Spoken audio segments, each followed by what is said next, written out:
The Young and the Restless Spoilers.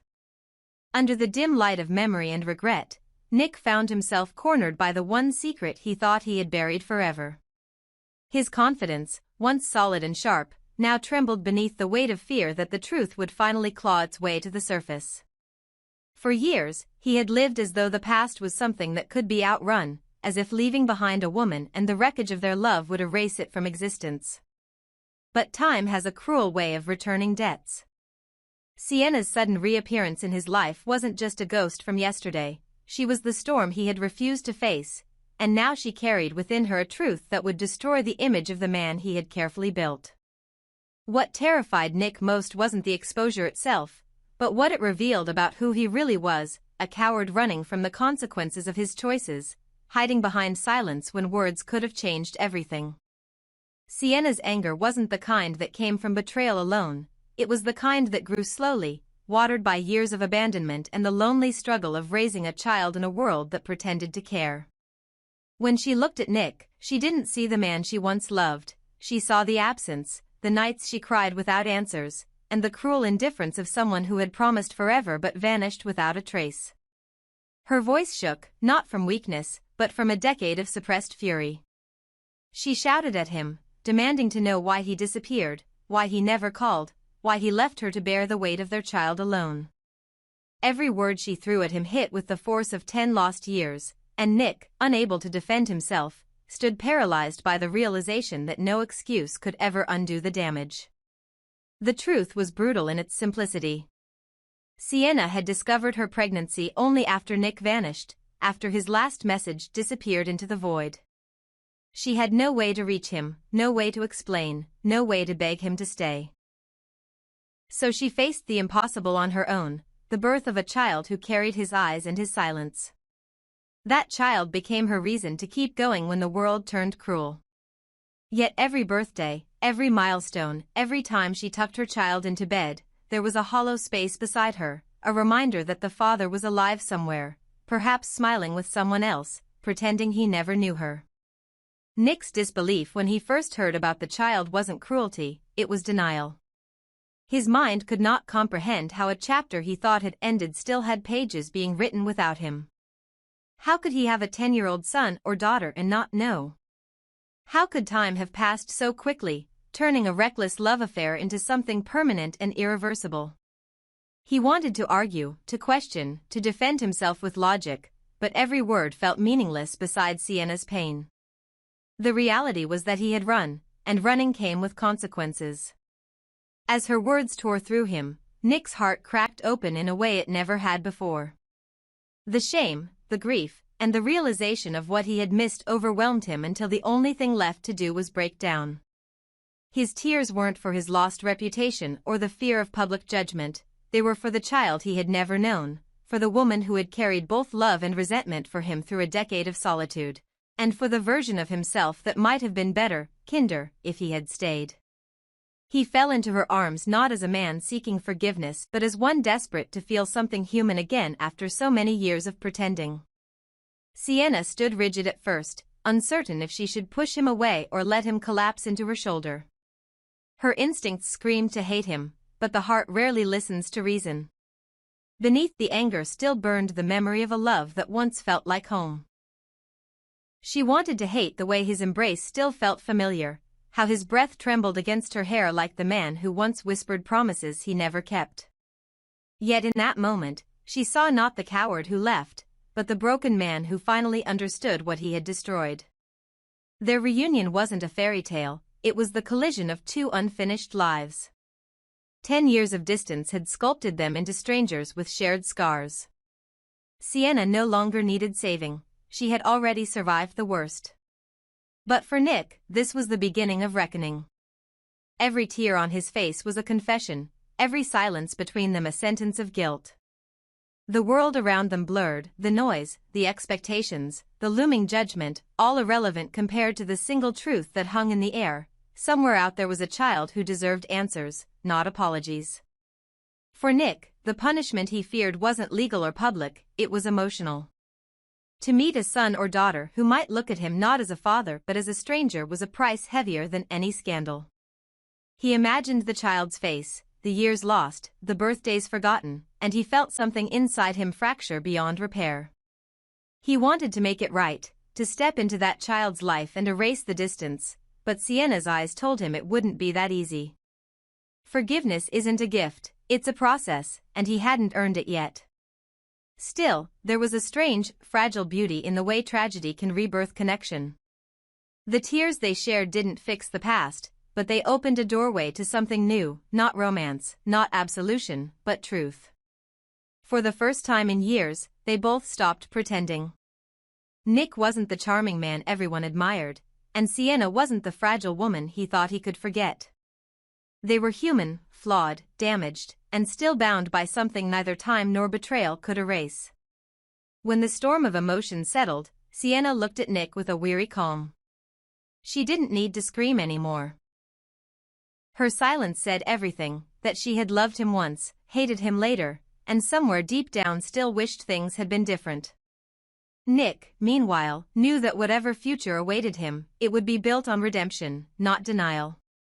The road ahead would be long, earning the trust of his child, rebuilding respect, facing judgment from those who once saw him as perfect. But perhaps this was the punishment he needed to become someone worthy of being a father, or even of being forgiven. In the quiet aftermath, as Sienna turned away, Nick's tears fell not just for the years lost, but for the hope that maybe, just maybe, there was still time to do one right thing. And though the past could never sleep again, it might finally, painfully, lead him towards something resembling peace. The revelation shattered the fragile calm that had barely held Sharon together. For so long she had believed herself to be in control, holding Nick within the orbit of her quiet manipulation, using shared memories and unspoken guilt as invisible chains. But now, the illusion had collapsed. The truth that Nick still loved Sienna was no longer a rumor or a fear whispered in the back of her mind. It was real, raw, and devastating. Worse, the world now knew that his connection to Sienna wasn't just emotional, it was bound by blood. A child. Their child. The moment that truth reached Sharon's ears, her heart stopped, and the cold panic of being replaced tore through her like glass. For years she had played the role of the calm observer, the patient confidant, pretending that she had moved on, that she was above jealousy. But now that the past had returned in living form, a woman and a 10-year-old child who carried Nick's features, she could no longer hide from the storm of possessiveness boiling beneath her calm exterior. Nick, in contrast, felt strangely liberated. The chains of guilt and secrecy that had suffocated him for a decade were finally gone. He no longer had to pretend to be whole while quietly falling apart.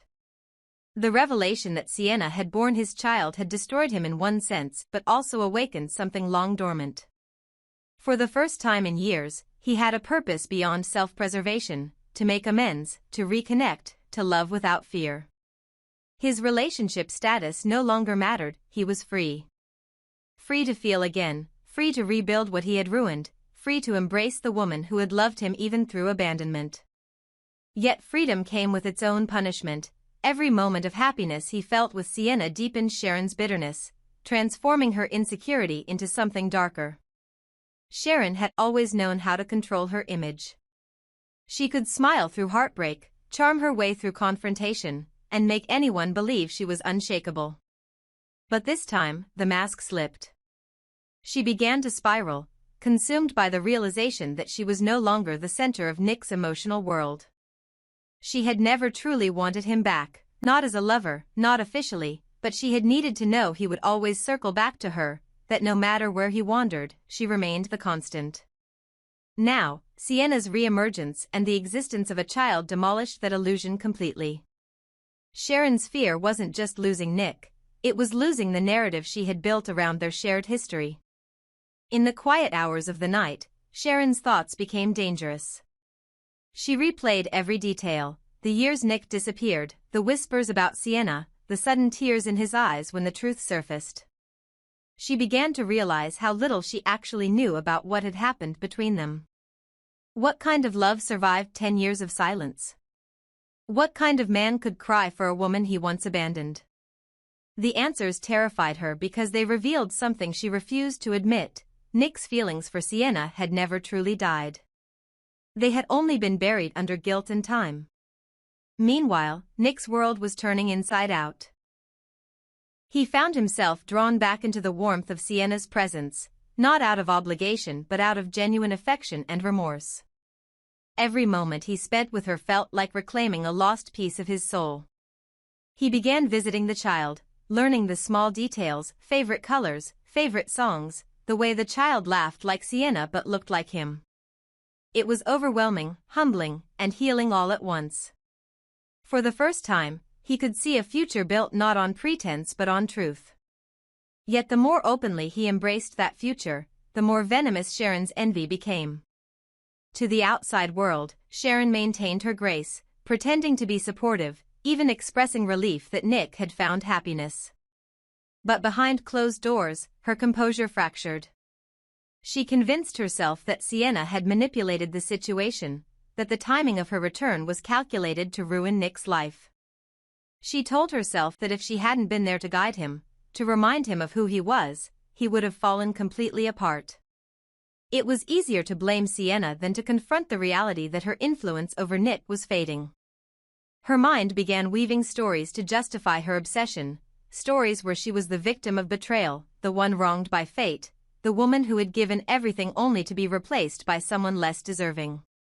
The situation became a cruel irony. Sharon didn't want Nick in the way Sienna did. She didn't crave his touch or his future. What she wanted was his emotional dependence.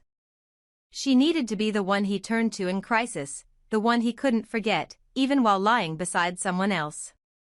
But Sienna's return shattered that dynamic, forcing Sharon to confront a life without control. Her jealousy was not the green-eyed kind of youth. It was older, sharper, more dangerous, a jealousy born from losing relevance, from realizing she no longer had the power to define someone else's happiness. The town whispered, as small towns always do. The story of Nick and Sienna's child spread quickly, drawing sympathy, curiosity, and judgment. Sharon became a silent casualty of gossip, her name now entangled in a narrative she couldn't control. She watched from the sidelines as Nick's reputation transformed, from the man haunted by his past to the man courageously embracing it. Every time she saw him smile near Sienna or hold the child's hand, something inside her twisted tighter. It wasn't hatred, it was longing, a desperate wish to return to a time when she still mattered. For Sienna, the ordeal was both vindication and torment. She had carried the pain of betrayal for too long, and seeing Nick finally face the truth was a form of justice. But she also saw the storm it unleashed around them. She could feel Sharon's silent hostility, the judgment of those who once idolized Nick, and the confusion of a child suddenly thrust into a world of adult secrets. Yet she stood her ground. She had lived through loneliness before, she could survive this too. What mattered now was giving her child the stability that had been denied for so long, even if it meant forgiving the man who had caused her pain. Nick's tears had been real when he learned the truth, but tears were not enough. Now came the real test, whether he could prove through action that he was no longer the man who ran. He visited often, spoke gently, and began integrating himself into his child's world. But every act of redemption brought consequences. Sharon's quiet resentment began morphing into subtle interference, misplaced phone calls, accidental encounters, and emotional manipulation disguised as concern. She reminded Nick of their shared history, their children, the bond no one could break. She knew exactly how to twist nostalgia into guilt, and Nick, despite his resolve, still felt the pull. In the end, no one was innocent. Sienna carried her own bitterness, Nick his regret, and Sharon her envy. Together they formed a triangle of unfinished emotions and overlapping wounds. The child, unaware of the chaos that created them, became the symbol of both hope and destruction. The world would see a reunion, a man returning to his family, a love rediscovered. But beneath the surface, the truth was far more complicated. Forgiveness is fragile, love cannot undo time, and jealousy never truly sleeps. And so, the tragedy of Sharon, Nick, and Sienna continued, 3 lives bound by love, betrayal, and the cruel passage of years. In the end, no secret truly stays buried, and no heart, once broken, ever returns to what it was before.